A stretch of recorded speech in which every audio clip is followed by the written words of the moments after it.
హైదరాబాద్లో నిరుద్యోగుల March TGPSC ముట్టడితో ఉత్కంఠ వాతావరణం నెలకొంది. నిరుద్యోగులు స్వచ్ఛందంగా తరలి వస్తుండటంతో పోలీసులు ఎక్కడికక్కడ వారిని అడ్డుకునేందుకు చర్యలు చేపట్టారు. హైదరాబాద్లోకి ఎంట్రీ అయ్యే రహదారులపై పెద్ద ఎత్తున బలగాలను మోహరించారు. నిరుద్యోగ మార్చును విఫలం చేసేందుకు ఎక్కడికక్కడ కట్టడి చేస్తుంది. వారి ఇళ్లపై కూడా పోలీసులు నిఘా పెట్టారు. వాహనాలు అందుబాటులో లేకుండా ఆంక్షలు విధిస్తున్నారు. నిజామాబాద్ జిల్లాలో పలువురు విద్యార్థి నేతలను అదుపులోకి తీసుకున్నట్లు సమాచారం. ఇదే అంశానికి సంబంధించిన మరిన్ని పూర్తి డీటెయిల్స్ మా ప్రతినిధి శ్రీచరణ్ లైవ్ ద్వారా అందిస్తారు. శ్రీచరణ్.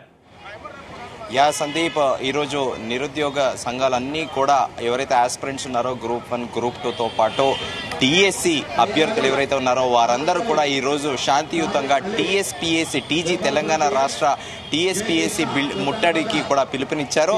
ఈ నేపథ్యంలో అన్ని పొలిటికల్ పార్టీస్ బీఆర్ఎస్ కూడా దీనికి మద్దతు ఇచ్చిన నేపథ్యంలో మనం ప్రస్తుతం ఇక్కడ టీఎస్పీఎస్సీ బిల్డింగ్ పక్కన ఉన్నాము. ఇక్కడ పోలీసులు భారీ ఎత్తున బందోబస్తులు ముందస్తుగా కూడా ఇక్కడ డిపార్ట్మెంట్ వాళ్ళకి బ్రీఫింగ్ కూడా చేస్తున్నారు అధికారులు. రోడ్ల పైన చూసుకుంటే మొత్తం బ్యారికేడ్లు పెట్టారు. ఇక్కడ ట్రాఫిక్ కూడా విపరీతంగా స్తంభించిపోయింది. మొత్తం ఇక్కడ పోలీస్ పాట్రోలింగ్ జీప్లే ఉన్నాయి. ఎక్కడ చూసినా కూడా మనం చూస్తున్నాము. అక్కడ రోడ్ సైడ్ విజువల్ చూస్తే రోడ్ సైడ్ కూడా మొత్తం ట్రాఫిక్ స్తంభించిపోయింది.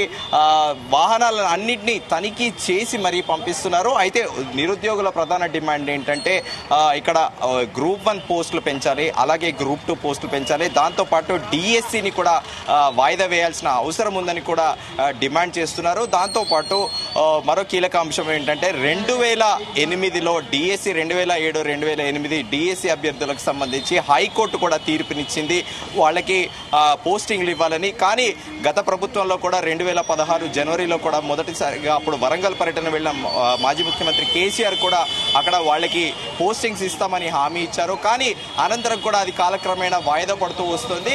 సో దానిపైన కూడా ముఖ్యమంత్రి కూడా సానుకూలంగా స్పందించారు. కొద్ది రోజుల కిందట కూడా ముఖ్యమంత్రి ఇంటి ఎదురుగా కూడా ఆ 2008 బ్యాచ్కి చెందిన డిఎస్సి అభ్యర్థులు, టీచర్ అభ్యర్థులు కూడా ప్రొటెస్ట్ చేశారు ముఖ్యమంత్రి రేవంత్ రెడ్డి ఇంటి ముందట. సో ఇప్పుడు ప్రస్తుతము దానిపైన ఎలాంటి క్లారిటీ కూడా లేదు.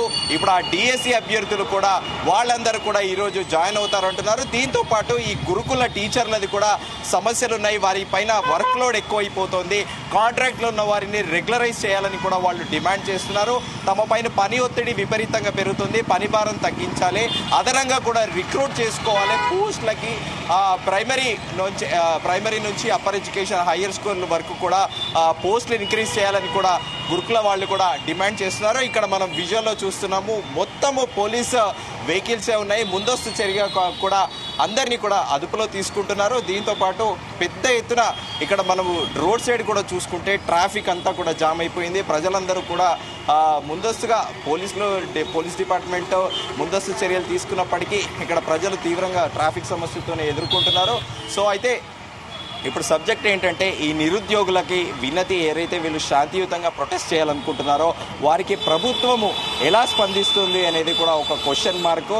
అయితే గ్రూప్ 1, గ్రూప్ 2 మొన్న గ్రూప్ 1 ప్రిలిమ్స్ కూడా జరిగిన విషయం తెలిసిందే జూన్ 9వ తేదీన.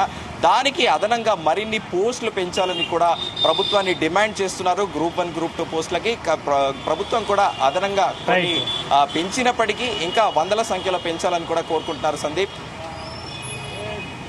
శ్రీచరణ్, అంటే అశోక్ సార్ ఆరోగ్యం క్షీణించినట్టు కూడా తెలుస్తోంది. అంటే ఇంతవరకు ప్రభుత్వం ఎందుకు స్పందించలేదు? ఆ నిరుద్యోగుల సమస్యలపై ప్రభుత్వం సమావేశమయ్యే అవకాశం ఉందా? ఎస్ సందీప్, 11 గంటలకు వాళ్ళు షెడ్యూల్ చేసుకున్నారు. టీఎస్పీఎస్సీ దగ్గర ముట్టడిచ్చాలి బిల్డింగ్ అని కూడా 11 గంటలకు షెడ్యూల్ పెట్టుకున్నారు. మరోవైపు అక్కడ అశోక్ గారిది ఆరోగ్యం కూడా క్షీణించిన నేపథ్యంలో ప్రభుత్వం అయితే ఇప్పటికీ అధికారికంగా ఎలాంటి ప్రకటన చేయలేదు. ముందస్తుగా ఆయన హాస్పిటల్కి తరలిస్తారా లేకపోతే ఈ ముట్టడి కార్యక్రమం యథావిధిగా ఉంటుందా అనేది మనకి మరి కాసేపట్లో కూడా క్లారిటీ వచ్చే అవకాశం ఉంది. Sandeep. Right, thank you Sricharan.